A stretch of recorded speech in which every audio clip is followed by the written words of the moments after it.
Esta noche, amigos, les proponemos un informe que tiene que ver con un aspecto económico nada menor, porque uno de los principales dolores de cabeza que tendrá el próximo gobierno es atender la situación fiscal. Ustedes saben, el déficit fiscal está cerca del 5% del PBI, el equivalente al 5% del PBI, y se ubica entonces en uno de los peores niveles en 30 años. Y por lo tanto, es un tema ineludible para el próximo gobierno.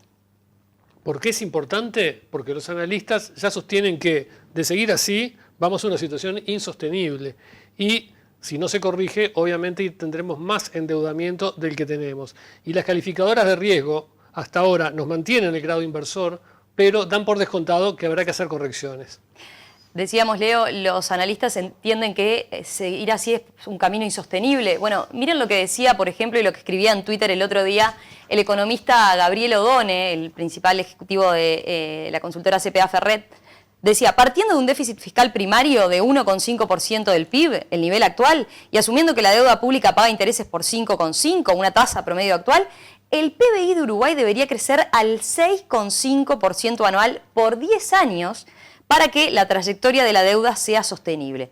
Una tasa de 6,5% anual, estamos hablando de tasas chinas, ¿no? Impensable para lo que ha sido el crecimiento y el desempeño de la economía uruguaya en estos últimos años, ¿no? Es cierto que la instalación de UPM ayuda un poco, pero es evidente que no alcanza, que va a haber que hacer recortes o que aumentar los impuestos, que es algo que los candidatos nunca quieren asumir en época electoral. Es bien antipático, Exacto, ¿no? Ir por ese lado. Bueno, en ese sentido, la semana pasada se dio un debate interesante, un debate organizado por el Instituto de Economía, por la Fundación Konrad Adenauer y por la Sociedad de Economistas del Uruguay, donde justamente participaron los referentes en materia económica de los partidos políticos con representación parlamentaria, y ahí el tema fiscal obviamente fue uno de los focos del debate. Concretamente, por ejemplo, en el caso del oficialismo, bueno, en general se buscó atenuar un poco la gravedad de lo que es la magnitud hoy en día del déficit fiscal, y se buscó también recordar en qué se ha gastado, en qué se ha invertido ese dinero que hoy en día estaría faltando, ¿no? Esto decía, por ejemplo, Fernando Isabela, el representante del Frente Amplio. Está muy bien la estabilidad, pero no alcanza, ¿no? Y esto es importante porque, bueno, sería fácil, como pasó en algún momento en nuestro país, mantener cierta estabilidad macroeconómica a la misma vez que tenemos maestros con sueldo de hambre o un sistema de salud que se cae a pedazos. Y me parece que en este sentido hay también cambios trascendentes. Un maestro, y así es como asumimos, ¿no? Un maestro ganaba en el año 2004 6.000 pesos. Hoy gana 32.800, 20 horas grado 1. 100% aumento real es eso. Un policía ganaba 5.400 pesos, hoy gana 33.000, 135% aumento real. Hoy tenemos un FONASA, un Fondo Nacional de Salud, que cubre a 2,5 millones de personas, donde están todos los niños, donde están todos los jubilados. Creo que esos son logros importantes. Entonces, lo primero es valorar esto para poder mantenerlo, espero que lo valoremos todos porque eso daría certezas de mantenerlo. Lo segundo es, bueno, ¿cuáles son los desafíos? Y entendemos que el desafío principal ahora es recuperar el crecimiento económico, el crecimiento vigoroso, y eso requiere una transformación productiva, y ese es el gran desafío. En un mundo, en una revolución tecnológica muy intensa, es fundamental poder incorporar más conocimiento y valor agregado a la producción. Eso requiere definir algunas apuestas estratégicas. Entendemos que las apuestas van por el sector de tecnología e información, por las industrias creativas, las energías renovables, todos muy ligados al proceso de digitalización. Por otro lado, la producción de alimentos con calidad ambiental, la industrialización de la madera, sectores muy vinculados a nuestros recursos naturales. Para cada uno de estos sectores hay que tener hojas de ruta. Esto se elaboraron, son públicas a partir de Transforma Uruguay. Hay que tener un conjunto de medidas específicas para cada uno. Hay que tener un plan de recapacitación, ya termino, como ha anunciado Daniel Martínez, y hay que tener un plan de ciencia y tecnología. Eso es clave para este mundo, y bueno, el que tenemos tiene ya más de 10 años, esa es la apuesta ahora también. Es decir, que el Frente Amplio propone salir de esa situación de déficit abultado que tenemos con un salto productivo y una mejora en la economía. Y jugándose al crecimiento de la economía, ¿no? Exacto. Bueno, en el caso del Partido Nacional, su referente, Azucena Arbeleche, puntualizó y dijo que el principal desafío que tiene la economía uruguaya es sobre todo la creación de empleo. Esa es su principal preocupación y la forma de generar trabajo, ¿no? Y para eso, aseguró, hay que cortar con un Estado que malgaste y que termine recargando a las empresas. De ahí que justificó también la importancia que el Partido Nacional le da y le asigna a los recortes de gastos en el Estado para mejorar justamente el déficit fiscal y no terminar recargando entonces a las empresas, que son las que terminan contratando mano de obra. Creo que es fundamental ubicarnos en cuál es el Uruguay de hoy. Hoy tenemos una economía estancada, tenemos destrucción de puestos de trabajo. Comparto plenamente que el mayor problema, el mayor fracaso de la política económica actual es la destrucción de puestos de trabajo. Y creo que ese es el elemento en el cual nos tenemos que centrar y que todas nuestras agendas o nuestras propuestas deberían focalizarse en ese sentido. Y yo creo personalmente que esas son de las cosas que podemos decir que nos sentimos orgullosos si mejoramos o que es un éxito. Más allá de lo del grado inversor, que comparto que es importante y era mi tema de trabajo, pero creo que no es de los elementos que uno debería de mirar con orgullo. El diagnóstico que hacemos de por qué estamos en esta situación de destrucción de puestos de trabajo, de caída de la inversión desde el 2015, que la inversión viene cayendo, es que la economía uruguaya ha perdido su competitividad. Y esto es transversal básicamente a todos los sectores de la economía.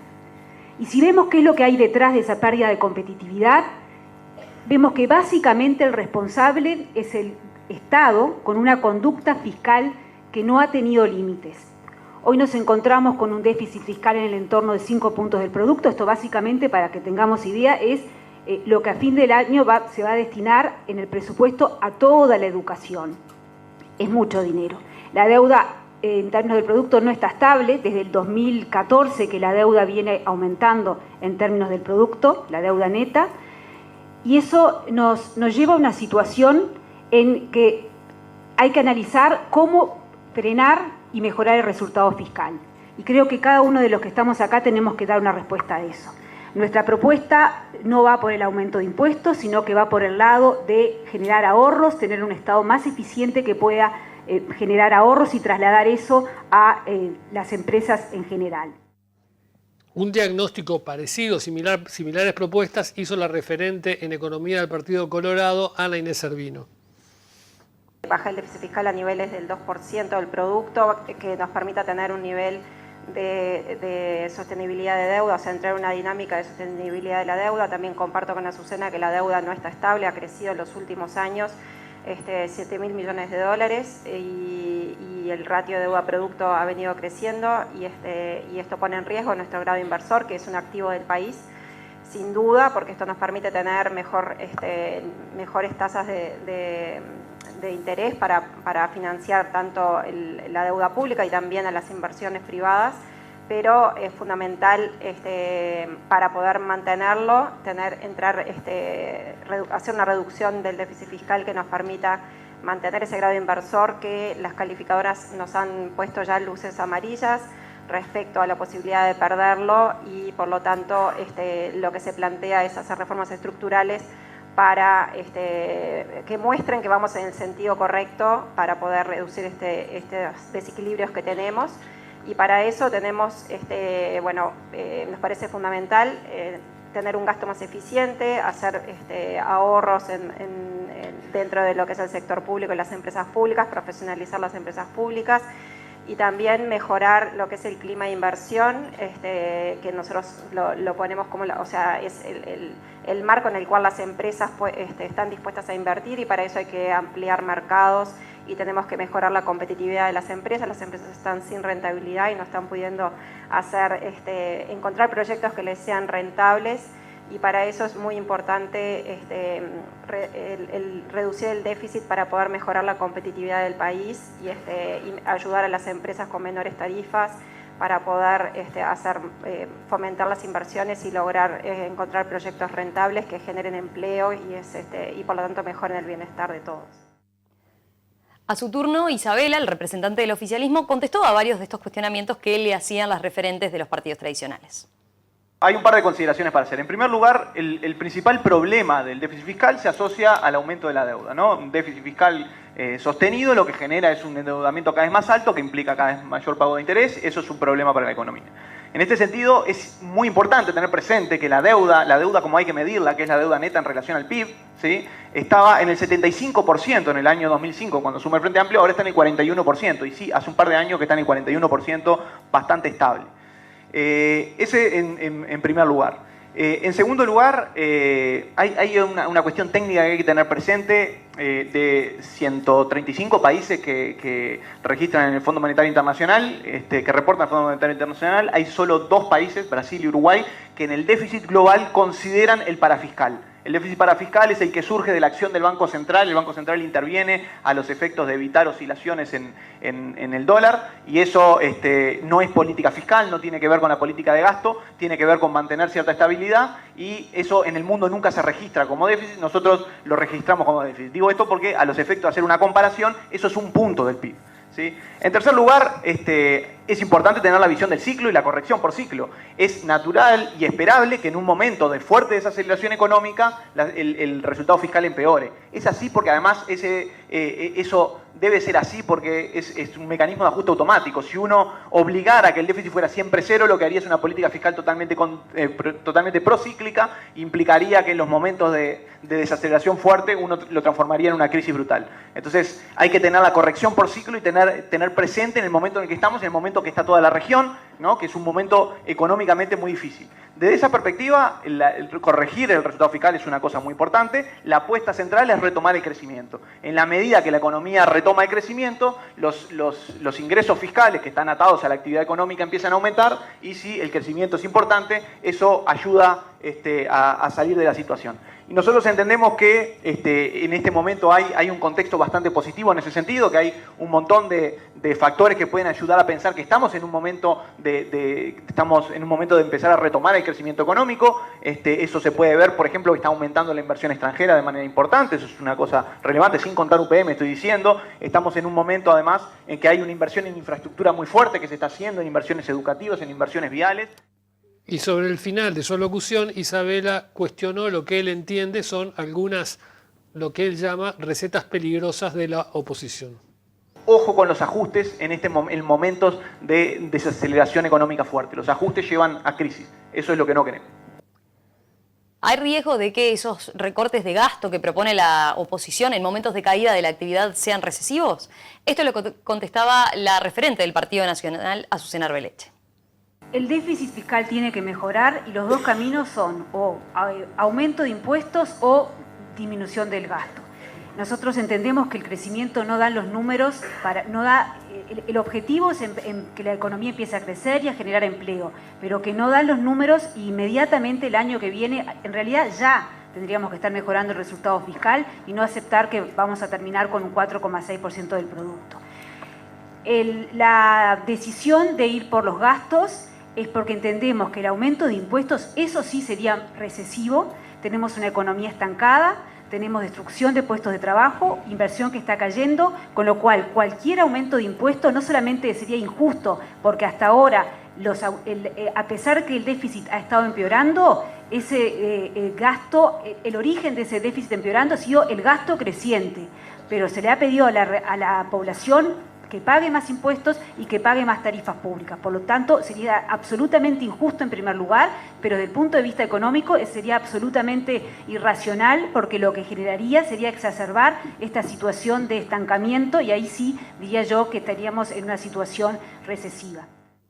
Es decir, para Arbeleche no alcanzan con... La economía no va a crecer lo suficiente para salvar el déficit, hay que ir a un recorte de gastos importante y no a más impuestos, que sería algo recesivo.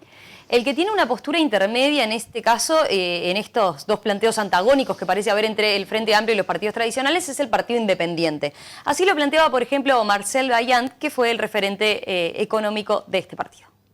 Una corrección fiscal, una política fiscal en un sentido distinto, y que eso de alguna manera va a generar las condiciones de estabilidad macroeconómica, que es una condición necesaria pero no suficiente para el crecimiento, y hay que tener también deliberadamente una política activa para mejorar las condiciones de confianza del país, que por suerte no se han deteriorado mucho, y que además el país tiene, en cierto sentido, tiene tiempo, digamos, el asunto en no gastarlo. Tiene tiempo porque financieramente no está tan mal. El tema es que no es sostenible el 5% y hay que corregirlo. Y corregirlo con toda la información y cómo se corrige un gasto. El gasto a través de racionalización del gasto, como dice Azucena, pero también, en principio, hasta no tener toda la información, un gobierno no puede descartar el hecho de que vaya a tener que recurrir a incrementar ingresos, ¿no? De una manera adecuada, estableciendo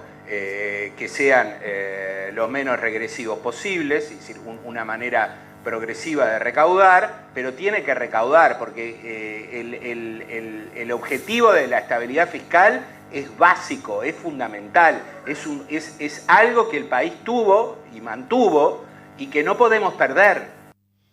Decíamos que tiene una posición intermedia el PI quizás porque sus chances de ganar la presidencia son remotísimas, es el único partido que dice no nos podemos amputar la posibilidad de apelar a todo, ¿no? Y poner más impuestos. Y es el único que no hace esa trampa de decir no va a haber, recordemos la campaña pasada a Tabaré Vázquez prometiendo que no iba a haber más impuestos y a Astori también, y los hubo, ¿no? Y los hubo y claro, y ahí pesa el archivo, ¿no? Por eso es que Exacto. nadie quiere quedar diciendo que van a aumentar impuestos. Lo cierto es, Leo, que este tema se ha colado claramente y se ha puesto como los principales dentro de la discusión de la campaña, cuando quizás si mirábamos a principio de año era impensable, ¿no? Que la economía tuviera tanto peso como está teniendo en el debate electoral, pero además que el déficit fiscal en particular se convirtiera en un eje central de la polémica pública. Y va a seguir, evidentemente. Y va a seguir siendo un tema de campaña.